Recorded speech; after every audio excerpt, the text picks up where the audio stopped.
بسم اللہ الرحمن الرحیم نحمده ونصلی ونسلم علی رسولہ الکریم اما بعد فاعوذ باللہ من الشیطان الرجیم بسم اللہ الرحمن الرحیم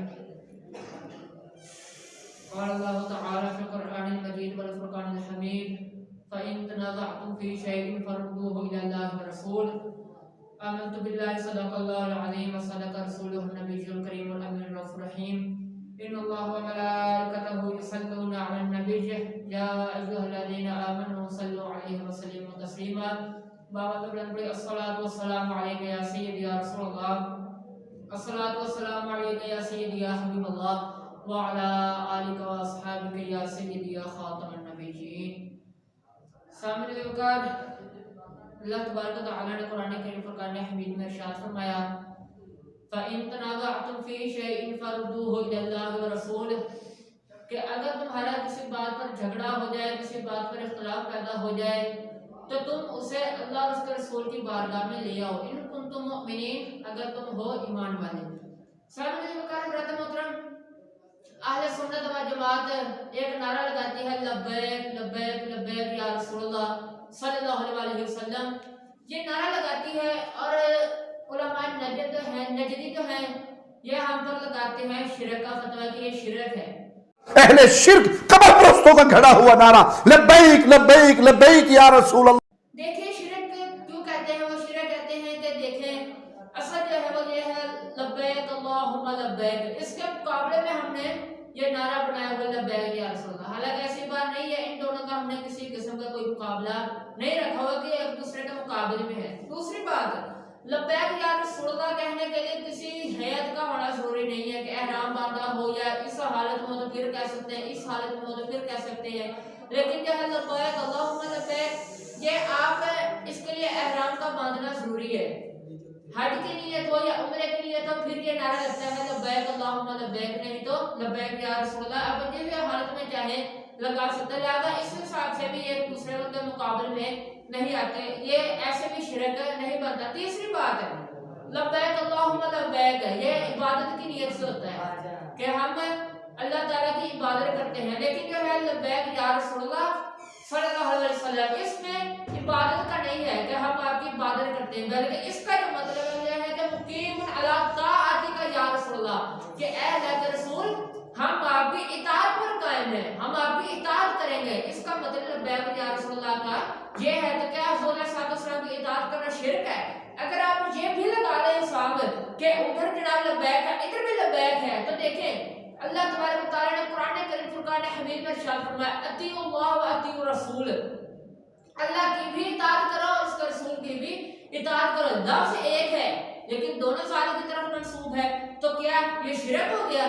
اب اس میں بتائیں نا کہ آپ کس کو کہیں گے کون سا حق ہے اور کون باطل ہے؟ کہ اللہ تبارک و تعالیٰ کی اطاعت باطل ہے یا رسول اللہ کی اطاعت باطل ہے؟ ایک ہی لفظ ہے جو دونوں کے لیے استعمال ہو رہا ہے. اور تیسری بات اس کا میں آپ کا حوالہ دوں گا قرآن کریم کا بعد جو سب سے بڑی کتاب ہے بخاری شریف اس میں سے آپ کو حوالہ دوں گا. حدیث نمبر ہے 127. اس میں پوری سند لکھی ہے کس نے کس سے سنا ہے، کس نے کس سے سنا. یہ ایک مکمل ہے حدیث پاک ہے. لیکن حضرت انس بن مالک رضی اللہ عنہ آپ اس کا راوی ہیں. حدثنا انس بن مالک رضی اللہ تعالی عنہ ان النبی صلی اللہ علیہ وسلم معاذ ردیفہ علی رحل کہ حضرت معاذ بن جبل رضی اللہ تعالی عنہ رسول اللہ صلی اللہ علیہ وسلم آپ ایک سواری پر سوار تھے. قال اس قال کا جو فاعل ہے وہ رسول اللہ کی بات ہے کہ حضور صلی اللہ علیہ وسلم نے ارشاد فرمایا یا معاذ بن جبل اے معاذ بن جبل. قال اس قال کی جو فاعل ہے وہ ہے حضرت معاذ بن جبل. سنیے آپ نے کیا فرمایا؟ آپ نے فرمایا لبیک یا رسول اللہ، یا رسول اللہ میں حاضر. اور ایک دفعہ بھی نہیں 3 دفعہ فرمایا لبیک یا رسول اللہ لبیک یا رسول اللہ لبیک یا رسول اللہ 3 دفعہ فرمایا. اگر لبیک میں عبادت ہوتی، لبیک یا رسول اللہ کہنے میں اگر عبادت ہوتی تو ضرور میں ضرور میرے نبی منع فرما دیتے کہ اے معاذ آئندہ یہ بات نہ کرنا، یہ میری عبادت بن جاتی ہے. اور صلی اللہ علیہ وسلم صرف اللہ کی ہی عبادت کروانے آئے ہیں، باقی کی عبادت چھڑوانے آئے ہیں. تو نبی پاک نے کوئی منع نہیں فرمایا. اس سے بھی یہ پتہ چلتا ہے کہ لبیک یا رسول اللہ کہنا کوئی شرک نہیں ہے یا کوئی یہ نیو چیز نہیں ہے. یہ صحابہ کا بھی بھی یہ نعرہ تھا۔ اب اگر آپ لوگ یہ کہہ دیں کہ یہ تو زندگی میں ہے، بعد مثال نہیں لگا سکتے، بعد مثال نہیں لگا سکتے، تو مجھے یہ بتائیں اس کا کیا، تو پھر یہ قانون بنتا ہے کہ اللہ تبارک و تعالیٰ کا اگر کوئی بندہ ظاہر حیات میں ہے تو وہ اللہ تبارک و تعالیٰ کا شریک بن سکتا ہے۔ اگر آپ کو خدا کہہ دیں تو شرک نہیں ہوگا، زندہ میں سے اگر آپ کسی کو خدا کہہ دیں تو شرک نہیں ہوگا، ہاں بعد مثال کہہ دیں گے تو شرک ہو جائے گا۔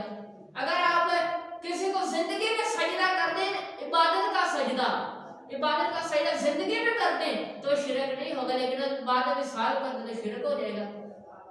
تو یہ تو اصل تو توحید کا منکر تم ہو، توحید کا غدار تم ہو، اور باتیں ہم پر کرتے ہو۔ تم نے بھی نعرے لگائے لبیک یا خادم الحرمین، کیا وہ جائز تھے؟ وہ ٹھیک ہے؟ تو صرف رحمان جو تو مجھے بات کر رہا ہے کہ یہ جناب اہل بدعت کا، یہ اہل شرک کا نعرہ ہے، تو یہ تو نے جو نعرے لگائے اس وقت تو کیوں نہیں کچھ بولا؟ کیوں؟ ادھر سے تجھے ریال ملتے ہیں، پیسے ملتے ہیں، اس لیے علماء نے تم ان کے خلاف باتیں نہیں کرتے، لیکن جب مومن بات کرتا ہے لبیک یا رسول اللہ، تم انہیں ایسے پڑھ جاتے ہیں کہ کتی بچوں میں اٹھ کر پڑھ جاتی ہے، تم ایسے سنیوں کے پیچھے پڑھ جاتے ہیں کہ شرک ہو گیا۔ تم نے جو یہ نعرے لگائے لبیک یا خادم الحرمین، کیا یہ جائز ہے؟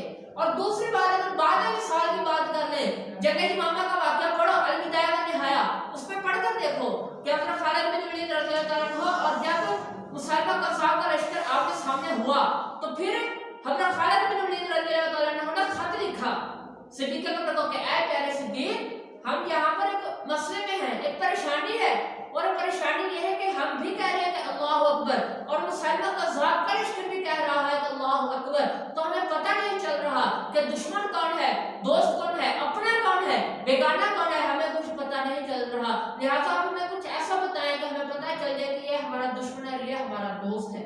تو اس کے بارے میں حضرت ابوبکر صدیق رضی اللہ عنہ نے فرمایا کہ اے پیارے خالد، جب وہ اللہ اکبر کا نعرہ لگایا، تم نے اس کے مقابلے میں یا محمد آہو کا نعرہ لگانا ہے۔